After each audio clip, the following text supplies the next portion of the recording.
noches y bienvenidos a esta emisión de A la Medida. Soy Sandy Monroy y hoy vamos a hablar lo que está sucediendo en el Congreso de la República. Julio, buenas tardes. Claro que sí, muy buenas noches, Sandy, televidentes, buenas noches en este nuevo 9 de mayo. Hoy precisamente hablaremos de esa reforma a la ley electoral de partidos políticos en el Código Penal, específicamente la parte del financiamiento electoral ilícito, artículo 407. Pero eso y más en noticias importantes. Sandy, tenemos más cosas para ver de mucho interés. ¿Nos puedes decir qué será? Yo no te lo cuento, pero veámoslo en los titulares. Iniciamos con la presente emisión. Acomódese, porque arrancamos. ¿Un cambio justo o impunidad? Analizaremos las reformas al delito de financiamiento electoral ilícito que siguen avanzando en el Congreso. Presiones bajo la mesa. La jueza Erika Ifán envió a Igor Vitkov a juicio por segunda ocasión. A la familia rusa le llueve sobre mojado. ¿Mayor control o libertad? Analizaremos las reacciones y los argumentos que surgen sobre la reforma a la ley que regula a las ONG.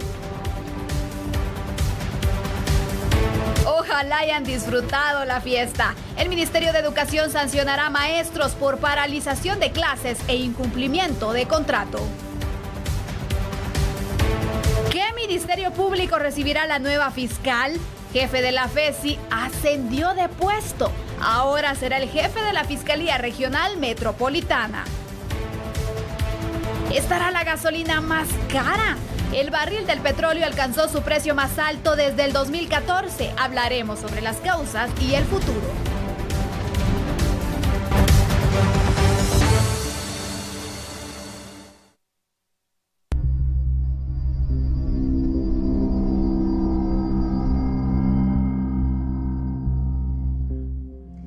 En el Congreso de la República se obtuvieron las firmas necesarias para avalar el dictamen favorable en la iniciativa que reforma el delito de financiamiento electoral ilícito. El artículo 407N del Código Penal, referente al delito de financiamiento electoral ilícito, ha sido sujeto de discusión en el Congreso de la República. Una comisión extraordinaria logró obtener las firmas para avalar el dictamen favorable de la iniciativa de su reforma. El 22 de febrero pasado, la Corte de Constitucionalidad instó a los diputados del Congreso a reformar el segundo párrafo del artículo 407N. Según como estaba escrito, el financiamiento electoral ilícito proveniente del crimen organizado y los aportes anónimos serían sancionados con la misma pena de prisión de 4 a 12 años inconmutables y multa de 200 a 500,000 quetzales. La CC pidió reformar el segundo párrafo que habla sobre aportes anónimos y no registrados para diferenciar de un delito administrativo de lo penal. El dictamen avalado retira la responsabilidad de las finanzas al secretario general de las organizaciones políticas y deja prisión de 1 a 5 años a quien resulte responsable de consentir y recibir aportes y no las reporte para su registro, y a quien resulte responsable de realizar aportaciones dinerarias o en especie sin acreditar su identidad. Quien sea responsable de financiamiento electoral anónimo no podría ser contratista ni proveedor al Estado hasta por 5 años. El responsable de financiamiento electoral no registrado no podría optar a cargos públicos hasta por 5 años. Algunos aspectos importantes que usted debe conocer sobre estos cambios al delito de financiamiento electoral ilícito son los siguientes. El responsable precisamente de este delito, de alguna manera, va a tener las siguientes situaciones. Fíjese usted que quien consienta y reciba son dos términos muy importantes que cambiaron. No va a ser lo mismo recibir que consentir. Las penas podrán ser conmutables porque dice que si las penas llegarán hasta 5 años podrán ser cambiadas efectivamente por dinero, es decir, si pagan una fianza. Pero además esto es importante porque surge de una deficiencia investigativa que se ha venido acumulando por parte del Ministerio Público para poder hacer efectivo. Y además, déjeme contarle que esto puede, en buen chapín, votar los casos que de financiamiento electoral ilícito se están llevando. Esto puede también entonces facilitar lo que es la impunidad, la difícil persecución penal y por qué de alguna manera nos preguntamos, para los funcionarios públicos la pena no va a ser tan alta como era antes. Y bueno, este tema ha dado mucho de qué hablar, Julio, porque algunos mencionan uno de los puntos que tocaste. Quienes están enfrentando procesos precisamente por este delito podrían prácticamente pues ya no ser procesados, porque hay un artículo de la Constitución, si no estoy mal es el 15, que habla acerca de este aspecto legal. Tienes muchísima razón, Sandy, porque recuerda que en materia penal el tema de la irretroactividad de la ley siempre va a beneficiar en materia penal al acusado, al imputado. Entonces, ojo, porque te recuerdas cuando usé el término de buen chapín de que puede votar los casos. Claro. Definitivamente lo puede hacer. Pero te cuento algo, fíjate que los funcionarios públicos que en el ejercicio de esa función pública sean hallados culpables, a ellos sí se les va a aumentar por lo menos 1/3 de la pena. ¿Qué piensas tú sobre estas reformas? La verdad es de que a mí me genera un poco de duda, porque la Corte de Constitucionalidad fue la que hizo la recomendación al Congreso. Sin embargo, vemos que los cambios están pues yéndose a otra vía, ¿no? Así es que la situación, Sandy, es la siguiente. Ahora ya no se sabe a quién podemos confiar. Ha habido mucha desconfianza ciudadana a veces por lo que hace el Congreso, pero la Corte de Constitucionalidad en los últimos 2 años también ha tenido un papel realmente lamentable. Lo que es cierto, y eso sí es un hecho fáctico, es que aquí hay algo que ha faltado y es la prueba contundente de parte del Ministerio Público. Lo que se busca entonces es eliminar o modificar el delito. Esa es la duda que genera en la población también. Van a modificarlo. El delito de financiamiento electoral ilícito, al final de cuentas, va a quedar como tal, pero esta modificación cambia sustantiva y sustancialmente. Una cosa es consentir, permitirlo aún sin saber, donde casi te exime, fíjate, con esta reforma, de una pena mayor, y otra cosa es recibir el dinero, por ejemplo, proveniente de actividades ilícitas como el narcotráfico. Yo ahí veo, Sandy, y esto habrá que discutirlo, algunas lagunas legales todavía muy importantes que pueden dificultar la persecución penal aún más. Y hay que tomar en cuenta que también nos vamos acercando a la convocatoria a elecciones. ¿Cómo podría complicar esta modificación o podría beneficiar? ¿Cuál es el análisis? Esto dependiendo la perspectiva, porque puede beneficiar a algunos acusados que hayan cometido precisamente el hecho delictivo, pero puede beneficiar a algunas personas que no tengan realmente una culpa y que en su buena fe simple y sencillamente hayan puesto alguna cantidad dineraria para poder apoyar a algún partido político, lo cual per se no es delito. De forma breve, ¿es o no es necesario hacer esta modificación? Definitivamente, Sandy, que es necesario, pero tenemos que estar vigilantes, atentos a ver cómo queda para que la modificación sea la correcta y la adecuada. Y bueno, con este tema nos vamos a ir a la pausa, pero hay otros temas, hay otras noticias que están generando también muchas dudas, mucha reacción también por parte de diferentes sectores, y esto lo trataremos cuando regresemos de la pausa. ¿Te parece si damos un receso? Claro que sí, no se vaya, somos a la medida, así que quédese con nosotros. Y bueno, ahora vamos a hablar acerca del juicio esperado para este día y que sufrió un cambio de última hora. Erika Aifán, la titular del juzgado de mayor riesgo D, nuevamente decidió enviar a juicio a Igor Vitkov, de nacionalidad rusa. Después de 4 horas de espera, personal de la Judicatura de Mayor Riesgo D se presentaron en la sala de audiencias para informar que no se realizaría la diligencia judicial por problemas técnicos. Los abogados fiscales y querellantes fueron notificados de la resolución de la juzgadora de manera escrita. Los abogados defensores tomaron el atraso de 4 horas y la inasistencia de la jueza Erika Lorena Aifán como una falta de respeto. Leyeron el contenido de la resolución y la calificaron de ilegal. No fue lo ordenado por la Corte de Constitucionalidad para que el proceso que enfrenta Igor Vitkov y su familia, que están vinculados directamente al estado de calidad de migrante del amparista. Consecuentemente, conforme la normativa enunciada y transcrita, tenemos certeza jurídica que por el respeto al derecho que le asiste al postulante Igor Vitkov no puede ser objeto de proceso penal. En la resolución, la juzgadora resolvió que el privado de libertad Igor Vitkov debe enfrentar otro juicio por 3 delitos. Los cometió al utilizar una identificación personal falsificada para vivir en Guatemala.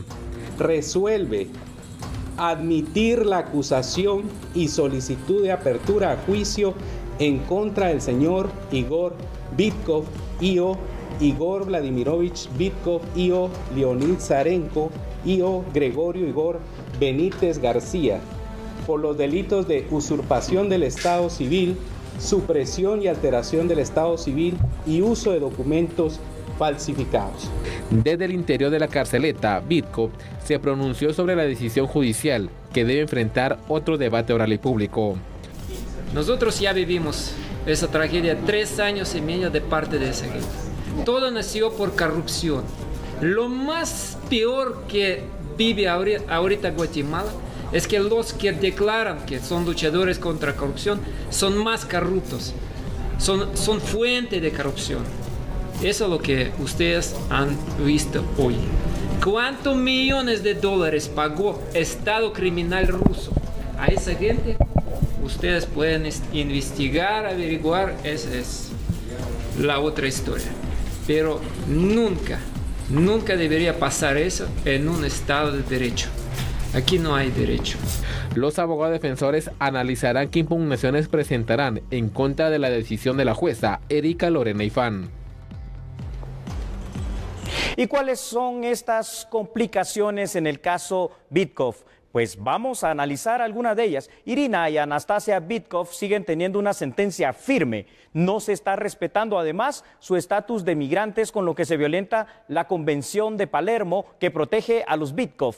Igor Bitkov va nuevamente a juicio a través de un reenvío y esto no da ninguna garantía de que salga absuelto en este otro reenvío o repetición del juicio. Y la sentencia ha quedado absolutamente firme para Irina y Anastasia Bitkov, lo cual revictimiza a quienes ya eran víctimas del Estado y la justicia guatemalteca. Sandy, esto es lamentable y es terrible. ¿Qué te parece? ¿Cuáles son tus impresiones? 3 años ha llevado este caso, Julio, no me dejarás mentir. Es correcto. Y ahora que lo envían a juicio, se repite todo el proceso, es decir, 3 años pasaron en vano. A ver, ¿cómo me explicas tú? Yo no lo entiendo, fíjate, y eso que el derecho es mi materia, que de los 3 que fueron juzgados, a uno le repito el juicio y a las 2 les queda firme la sentencia, y no es la misma condición, Exacto. No es el mismo delito. Esa es la duda, ¿qué está pasando aquí? O sea, sí se está persiguiendo a una sola persona, prácticamente. Es correcto. Además hay una situación que es grave, Sandy. Yo lo que veo es a futuro. Guatemalteco con sus impuestos de aquí a 10 o 15 años vamos a tener que estar pagando la condena que vamos a tener precisamente dentro de lo que es la Corte Interamericana de Derechos Humanos, porque volvimos a revictimizar a quienes ya eran víctimas de este sistema, a veces perverso en nuestra justicia. Y aparte ya se había adelantado que se podría caer precisamente en esta denuncia internacional y todos los efectos que pueden traer para el país este tipo de demandas. Y sabes una cosa, Sandy, la comunidad jurídica guatemalteca lo que esperaba hoy era que fuera tan diferente lo que fallara la jueza, que hubiera libertad inmediata para los Bitkov. Es decir, parece que todo lo contrario a lo que en derecho correspondía. Julio, algo que me llama la atención es que yo no recuerdo algún caso en el cual la resolución se dé vía escrita.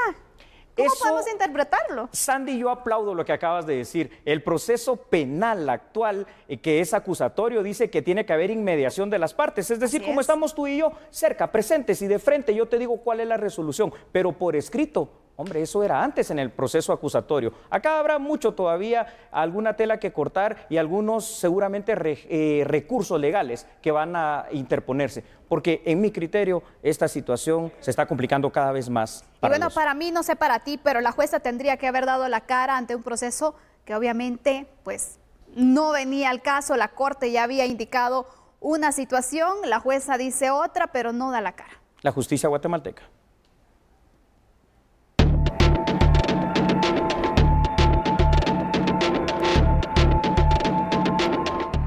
Maestros siguen cumpliendo con lo que habían anunciado, pues pasaron la noche en la Plaza de la Constitución y con respecto a este tema nos preguntamos, ¿qué acciones tomarán las autoridades educativas ante esta situación? Veamos la nota. Ante las acciones de incumplimiento de clases, manifestaciones e incluso la fiesta que cientos de maestros protagonizaron el martes por la noche, el titular del Ministerio de Educación, Óscar Hugo López, comentó: el profesor, el docente, representa un ejemplo, un modelo para sus estudiantes y para la sociedad. Por lo tanto, su conducta debe ser una conducta que esté fuertemente basada en principios, en decoro y en valores, de manera que cualquier acción que el docente realice fuera de los principios, fuera del decoro y de los valores, será juzgada por la sociedad misma, de manera que lo que pudieron haber estado haciendo ayer en la noche y que no vaya dentro de los principios del decoro y de los valores, obviamente será un elemento que le genere crítica y desgaste a la figura del docente. López, en conferencia de prensa, indicó que el pacto colectivo no será firmado hasta que el Congreso de la República apruebe el techo presupuestario de 962 millones de quetzales solicitado por Finanzas, asimismo los 80 millones que pide la cartera de Educación. El titular de Educación también dio a conocer cuáles serán las sanciones que recibirán los maestros que están incumpliendo con sus labores. He emitido las instrucciones correspondientes a los directores departamentales de educación desde hace algunos días para que lleven el proceso administrativo para aquellos docentes que no estén presentándose a su trabajo. Evidentemente hay todo un proceso administrativo que se debe de seguir con llamadas de atención orales, escritas y que puede llevar hasta la sanción que represente la devolución de los salarios no trabajados hasta el retiro definitivo del trabajo. Hasta ahora sanciones de ese tipo no se ha llegado a esa fase. Sanciones en cuanto a días no laborados que deberán reintegrar no se ha llegado, pero es el próximo paso. Igualmente la sanción de rescindir cualquier contrato a personal que no sea 011 podría darse, y el iniciar procesos de despido a los que son 011 podría darse también en el futuro no muy lejano. Autoridades indican que de 134,000 maestros que se encuentran bajo el Ministerio de Educación, es un 10% el que se encuentra manifestando. El eterno tema de la educación. Lo que necesitamos al final de cuentas es que nuestros niños estudien. Pero si le han parecido interesantes estos temas, vienen todavía algunos temas todavía más importantes y más destacados a la medida. Sandy, ¿qué nos puedes decir? Así es, uno de ellos es las falsas promesas que se le están realizando a los migrantes por medio de redes sociales. ¿De qué se trata? Eso lo descubriremos cuando regresemos de la pausa. Ya volvemos.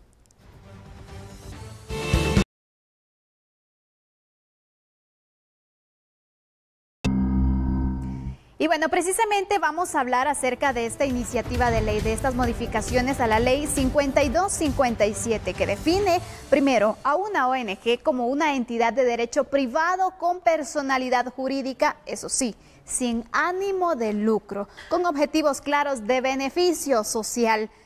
¿Qué es lo que trata esta modificación? Bueno, lo que manda es de que las ONG se deben reportar en el registro de las personas jurídicas del Ministerio de Gobernación, en la CEGEPLAN, SAT y también constituidas en el exterior. Las que están constituidas en el exterior deberán hacerlo ante el Ministerio de Relaciones Exteriores como corresponde. En caso de que administren, reciban, custodien recursos financieros del presupuesto nacional o también de una municipalidad, ellos deberán registrarse en la Contraloría General de Cuentas. Al recibir las donaciones o el financiamiento deberán extender recibo, algo que no se hace actualmente, en formularios que deben ser autorizados por la SAT, e informar también al Ministerio de Relaciones Exteriores si este dinero es de fuente externa.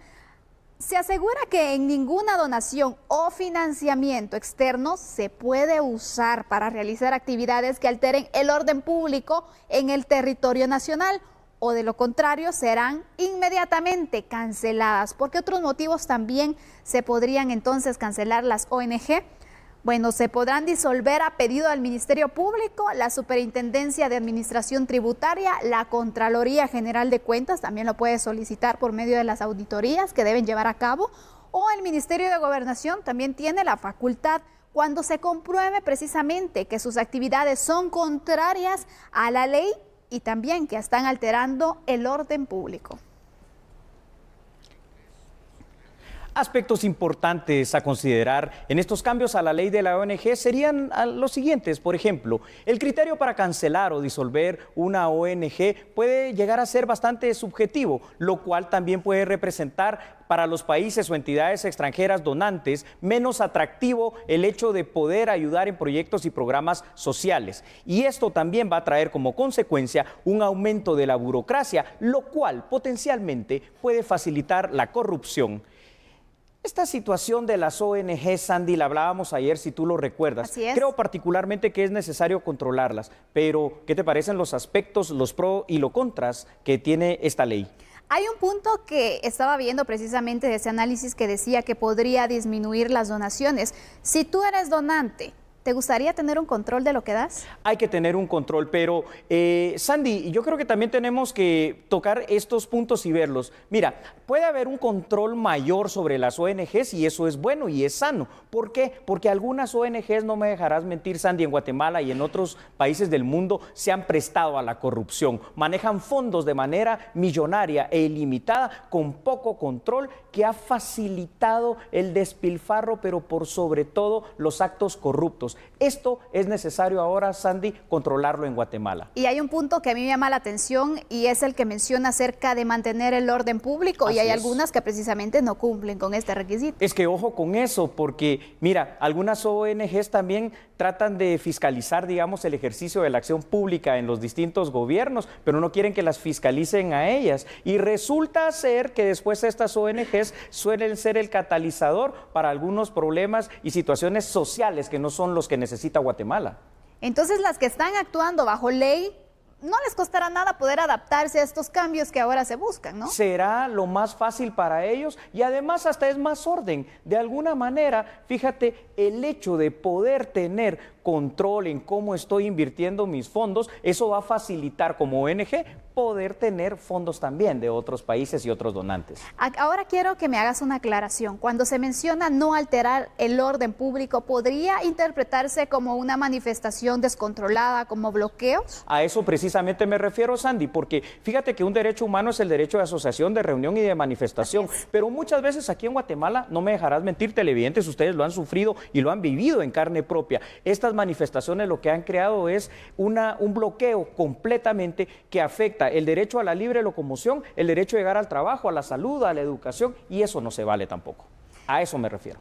¿Cómo ves tú la situación? ¿Crees que se va a poder controlar a las ONGs? ¿Va a ganar quienes están en contra de esta modificación? Ojo, esto va a ser bastante complicado y tendremos que seguirlo en los siguientes días. ¿Sabes por qué, Sandy? Porque muchas personas se han acostumbrado, lamentablemente, también hay que decirlo con la claridad del caso, a vivir de las ONGs como un modus vivendi, sin ningún beneficio para Guatemala. ¿Te parece si cambiamos de tema? Sí, vamos a tratar otro tema que también merece análisis, merece un espacio más acerca de lo que está sucediendo, y es que este precisamente es el espacio para darle más profundidad a esas noticias.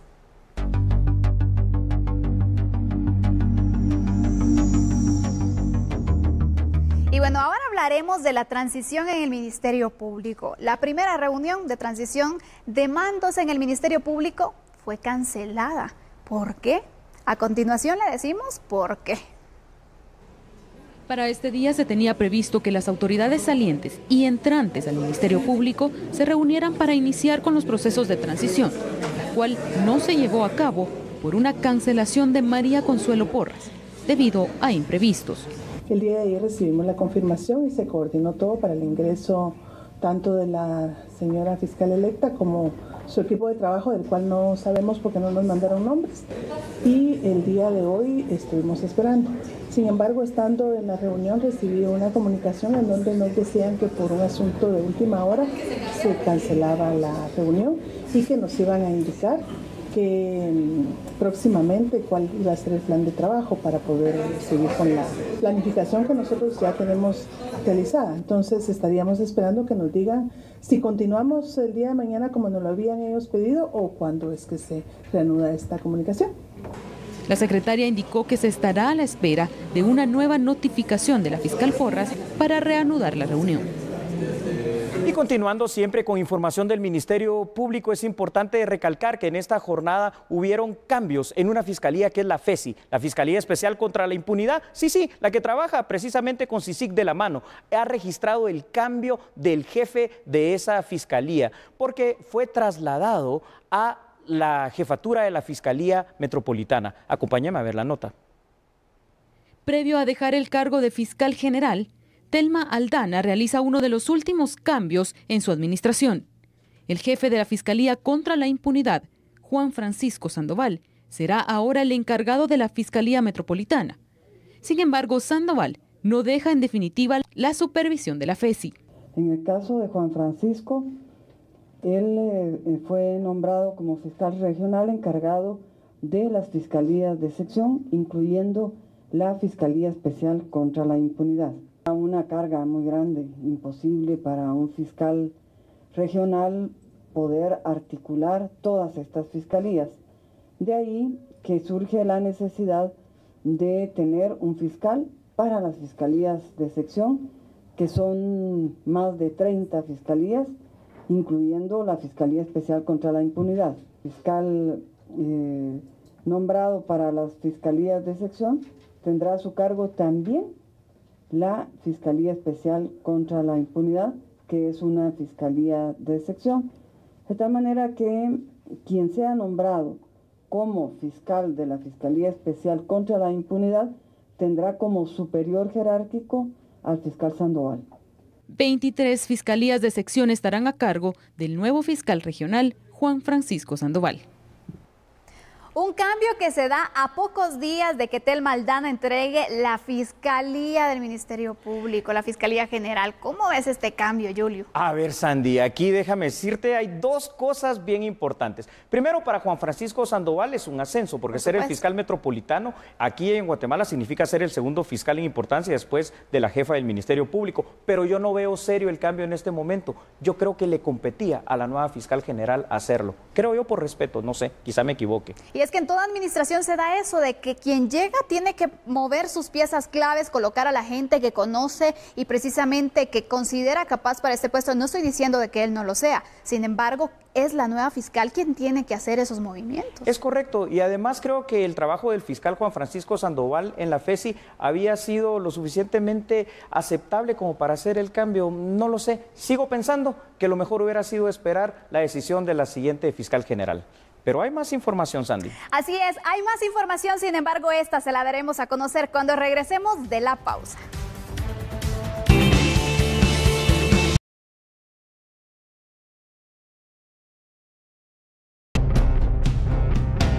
Y en el hemiciclo parlamentario, hoy los diputados aprobaron el decreto 16-2018 para convocar a la comisión de postulación que se encargue de precisamente llevar el proceso de Contralor General de Cuentas.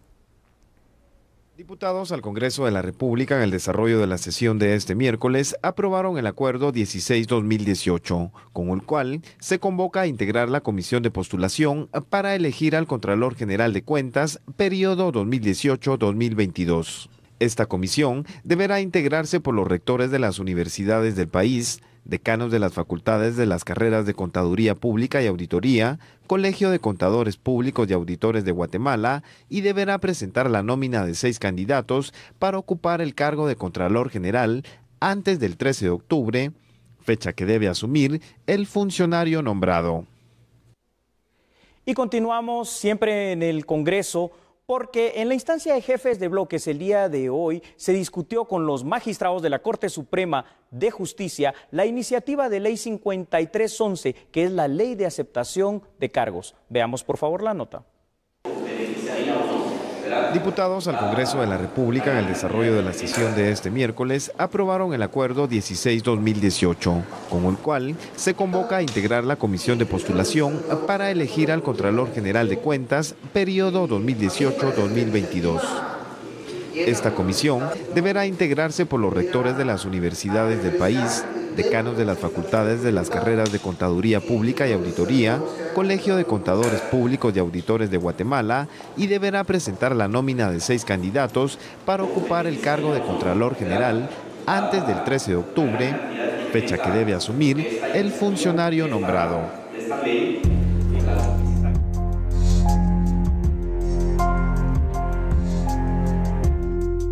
Y en seguimiento a la noticia del decomiso de la historia, 3.000 kilos de droga es el dato oficial de la incautación en la embarcación que fue interceptada días atrás en aguas del Pacífico por parte de las fuerzas de seguridad guatemaltecas.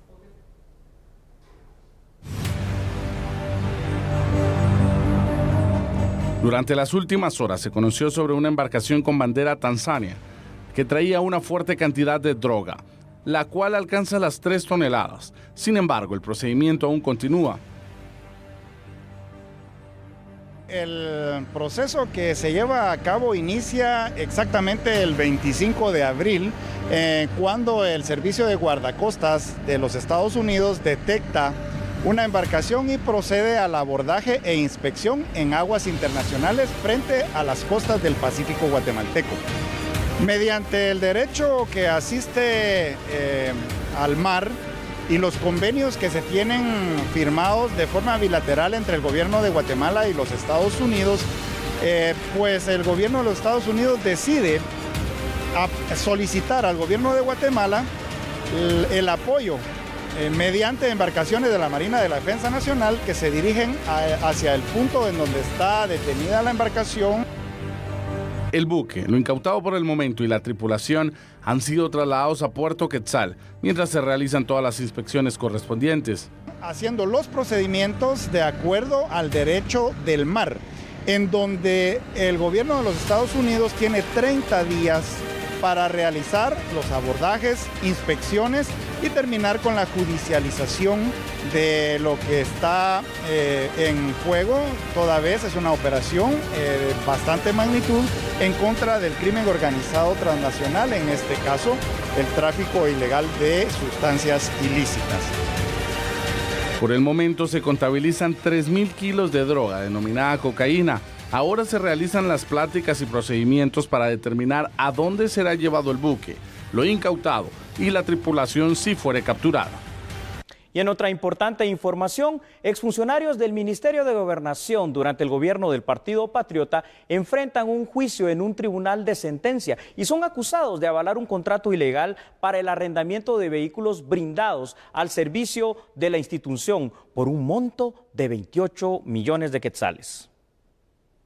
Según la investigación, las ex máximas autoridades del Ministerio de Gobernación, Mauricio López Bonilla, Vinicio Pacheco y Walter Vázquez, participaron en esa adjudicación ilegal por 28 millones de quetzales. Se aprobó el contrato de los vehículos blindados sin realizar el procedimiento de ley de realizar una licitación en Guatecompras, pues el monto superaba los 90,000 quetzales. El ex viceministro de Administración, Vinicio Pacheco, pasó al estrado a declarar frente al juez y rechazó haber cometido algún delito, como lo dice la Fiscalía.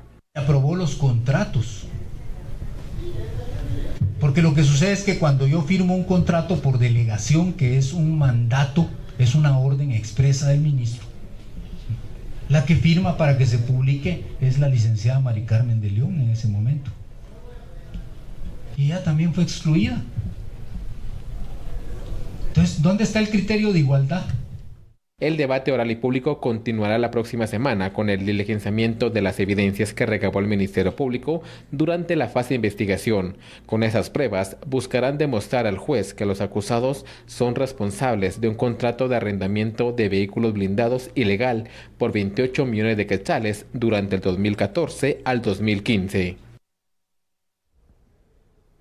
Y en otras noticias, un grupo de trabajadores y extrabajadores de la mina San Rafael acudió a la Corte de Constitucionalidad para pedirle a los magistrados que resuelvan el proceso pendiente porque la empresa ya lleva 10 meses sin funcionar.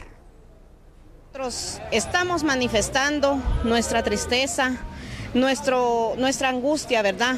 De que en realidad pues hemos venido padeciendo desde hace 10 meses que Minera San Rafael pues está cerrada, ¿verdad? Y era una empresa pues que nos proveía un trabajo y nosotros no queremos que nos vean como una empresa, sino queremos que nos vean como las mujeres que trabajábamos, ¿verdad? Y que teníamos un sustento para nuestros hijos, para llevarlo a nuestros hogares.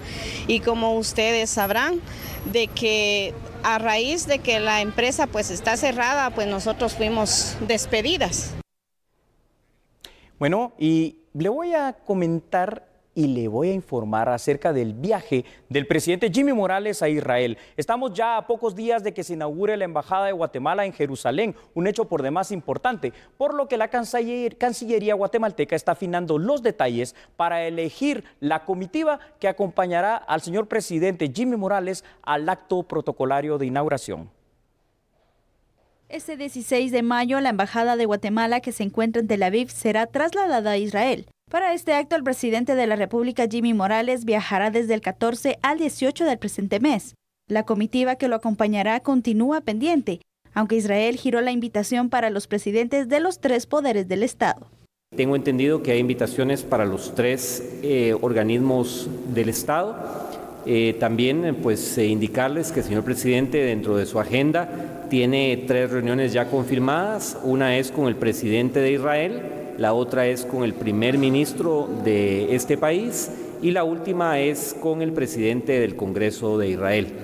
Posteriormente estará trasladando el resto de la agenda oficial en la inauguración de la embajada en Jerusalén, la cual pues ya está todo listo. La embajada guatemalteca será ubicada en el 3er nivel del edificio tecnológico de Israel, dio a conocer el vocero presidencial Heinz Hyman.